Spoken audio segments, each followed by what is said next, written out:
नमस्कार। हमारे आसपास अक्सर एक कहावत सुनाई देती है ना? जिसका कब्जा उसी की प्रॉपर्टी। पर क्या ये बात कानूनी रूप से भी उतनी ही सच है? मतलब क्या किसी और की जमीन पर सालों तक रहने से कोई उसका मालिक बन सकता है? आज हम इसी दिलचस्प और काफी जटिल विषय की गहराई में उतरेंगे। हमारे पास जो स्रोत हैं वे संपत्ति पर कब्जे से जुड़े भारतीय कानून की दो बहुत ही अलग-अलग अवधारणाओं का विश्लेषण करते हैं। तो चलिए इसे समझने की कोशिश करते हैं। एक तरफ है प्रतिकूल कब्जा यानी एडवर्स पोजेशन, जहां कोई व्यक्ति दूसरे की जमीन पर लंबे समय तक रहकर मालिकाना हक का दावा करता है, और दूसरी तरफ है अनुकूल कब्जा, जो असल में धोखाधड़ी से जुड़ा मामला है। तो सबसे पहले बात करते हैं प्रतिकूल कब्जे की। ये सुनने में ही थोड़ा कह सकती हूँ अजीब लगता है। इसका मतलब क्या है?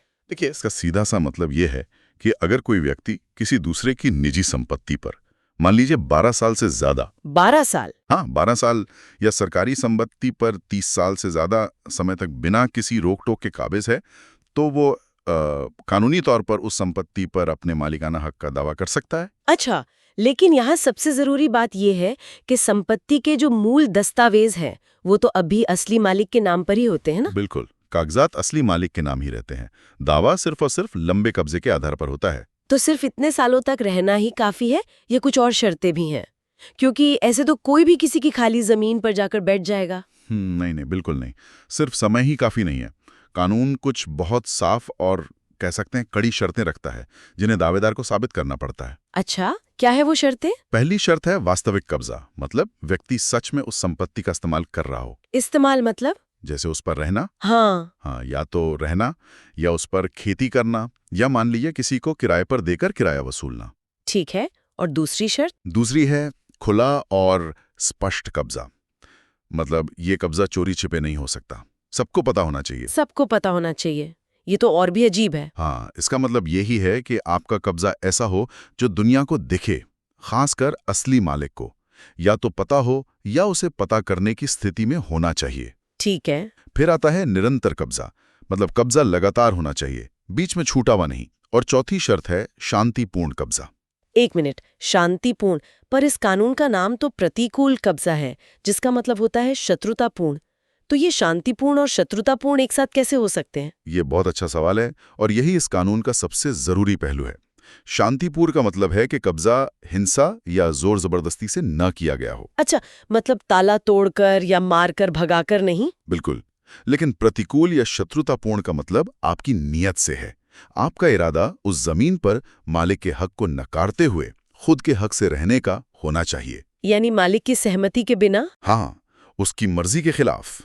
अगर मालिक ने आपको रहने की इजाजत दी है, तो वो कब्जा कभी भी प्रतिकूल नहीं हो सकता, चाहे 50 साल ही क्यों ना बीत जाए। इसे एक उदाहरण से समझते हैं। हमारे स्रोत में रामू और श्याम का एक उदाहरण दिया गया है। उससे शायद ये बात ज्यादा साफ हो जी जाएगी। हाँ, बिल्कुल।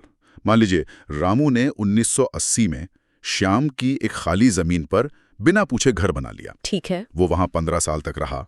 उसने खेती की, पंचायत में टैक्स भी भरा, और ये बात सबको पता थी। और श्याम ने कुछ नहीं किया? श्याम ने कभी आकर उसे रोकने की कोशिश नहीं की। तो कानून के मुताबिक 12 साल तो 1992 में ही पूरे हो गए। अच्छा। तो 1992 के बाद रामू उस जमीन का मालिक बनने का दावा कर सकता है, और श्याम अपना हक खो देगा, क्योंकि उसने समय सीमा के अंदर कोई कानूनी कार्रवाई नहीं की। समझ गई। तो ये तो हुई प्रतिकूल कब्जे की बात, लेकिन स्रोतों में अनुकूल कब्जे का भी जिक्र है। ये उससे कैसे अलग है? ये दोनों एक दूसरे से बिल्कुल विपरीत हैं, एकदम उल्टे। उल्टे कैसे? देखिए, अनुकूल कब्जे में कब्जा करने वाला व्यक्ति ये दावा नहीं करता कि वो किसी और की जमीन पर है, बल्कि वो फर्जी तरीके से खुद को ही मालिक बताता है। मतलब उसके पास कागज भी होते हैं? हाँ, उसके पास संपत्ति के कागजात भी होते हैं जो उसी के नाम पर होते हैं। तो ये तो सीधा सीधा धोखाधड़ी का मामला हुआ। किस तरह की धोखाधड़ी होती है इसमें? स्रोत बताते हैं कि कब्जा करने वाले कई अवैध तरीके अपनाते हैं, जैसे जाली दस्तावेज तैयार करवाना। जाली दस्तावेज? हाँ, या अवैध रूप से जमीन का सर्वे कराकर उसे अपने नाम पर चढ़वा लेना, या फिर किसी और को मालिक बताकर फर्जी रजिस्ट्री करवा लेना, ये सब होता है। तो ऐसी स्थिति में असली मालिक क्या कर सकता है? क्या उसकी संपत्ति हमेशा के लिए चली जाती है? नहीं, असली मालिक के पास कानूनी उपाय है। उसे अदालत में टाइटल सूट दायर करना होता है। Title suit? हाँ, मतलब मालिकाना हक की घोषणा के लिए मुकदमा। उसे ये साबित करना होगा कि कब्जा करने वाले के दस्तावेज फर्जी हैं और असली हक उसका है। और ये साबित कैसे होगा? इसके लिए पुराने भूमि रिकॉर्ड जैसे 1908 या 1932 का खतियान या जमाबंदी रिकॉर्ड जैसे सबूत बहुत मजबूत माने जाते हैं। अच्छा। अदालत फिर कब्जा करने वाले के दस्तावेजों के रजिस्ट्री ऑफिस से जांच करवाती है। अगर धोखाधड़ी साबित हो जाती है तो फर्जी दस्तावेज रद्द कर दिए जाते हैं और संपत्ति असली मालिक को वापस मिल जाती है। ठीक है, तो यहाँ से ये बहुत दिलचस्प हो जाता है। जाहिर है इन कानूनों का दुरुपयोग भी हो सकता है। हमारे स्रोत सुप्रीम कोर्ट के कई अहम फैसलों का जिक्र करते हैं। इनसे क्या पता चलता है? हाँ, यहाँ एक पैटर्न दिखता है। अदालतें इस कानून को लेकर ज्यादा सतर्क हो गई हैं। जैसे कर्नाटका बोर्ड ऑफ वक्फ का 2004 का एक मामला था। उसमें कोर्ट ने कहा कि कब्जा सिर्फ लंबा नहीं बल्कि शत्रुतापूर्ण यानी हॉस्टाइल होना चाहिए। मतलब ये असली मालिक के हक को सीधे तौर पर नकारता हो? बिल्कुल। फिर विद्यर देवी केस में 2003 में यह साफ किया गया कि अगर किसी को रहने की अनुमति दी गई है, जैसे किसी रिश्तेदार को, तो वो कब्जा कभी भी प्रतिकूल कब्जा नहीं बन सकता। ये तो बहुत जरूरी बात है, लेकिन एक बहुत बड़ा बदलाव 2019 में आया है ना, वो तलवार और ढाल वाली बात। हाँ, वो एक ऐतिहासिक फैसला था। रविंद्र कौर ग्रेवाल मामले में सुप्रीम कोर्ट ने कहा कि प्रतिकूल कब्जे का इस्तेमाल सिर्फ बचाव यानी एक ढाल के लिए नहीं बल्कि हमला करने के लिए भी हो सकता है, एक तलवार की तरह। बिल्कुल। इसका मतलब है कि कब्जा करने वाला व्यक्ति खुद अदालत जाकर खुद को मालिक घोषित करने की मांग कर सकता है। इसने इस अधिकार को बहुत मजबूत बना दिया। तो क्या इसके बाद दावे करना आसान हो गया? नहीं, बल्कि इसके बाद अदालतें और भी ज्यादा सख्त हो गईं। केरल सरकार बनाम जोसेफ का 2023 का मामला है, जिसमें कोर्ट ने कहा कि सिर्फ लंबा कब्जा, खासकर सरकारी जमीन पर, काफी नहीं है। अच्छा। और हाल ही में नीलम गुप्ता के 2024 के मामले में कोर्ट ने यह भी स्पष्ट किया कि ये 12 साल की गिनती कब से शुरू होगी। हाँ, ये बहुत जरूरी सवाल है। कब से शुरू होती है गिनती? कोर्ट ने साफ किया कि ये गिनती उस दिन से शुरू होती है जब कब्जा मालिक के खिलाफ प्रतिकूल होता है, न कि किसी और तारीख से।